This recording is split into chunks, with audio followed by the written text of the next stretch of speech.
Understanding QTIP trusts. A qualified terminable interest property trust, or QTIP trust, is a vital concept in estate planning, especially for those preparing for the CFP exam. It allows a grantor to provide for a surviving spouse while retaining control over the distribution of the trust's assets after the spouse's death.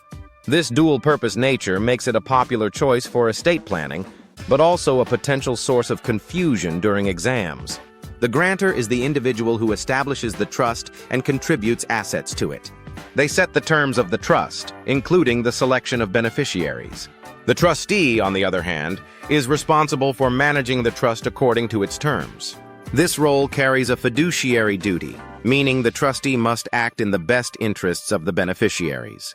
It's crucial to remember that the trustee manages the trust, while beneficiaries receive benefits from it.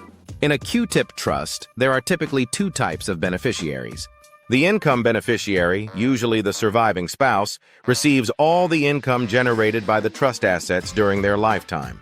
The remainder beneficiaries are those who receive the remaining trust assets after the income beneficiary's death.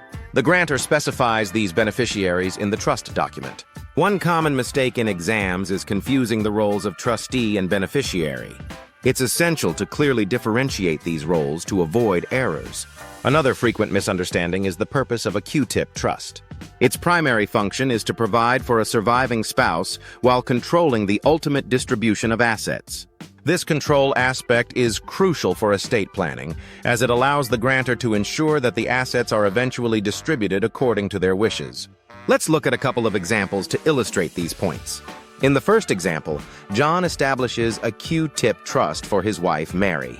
John is the grantor, and Mary is the income beneficiary, receiving income from the trust during her lifetime. After Mary's death, the remaining assets go to their children, who are the remainder beneficiaries.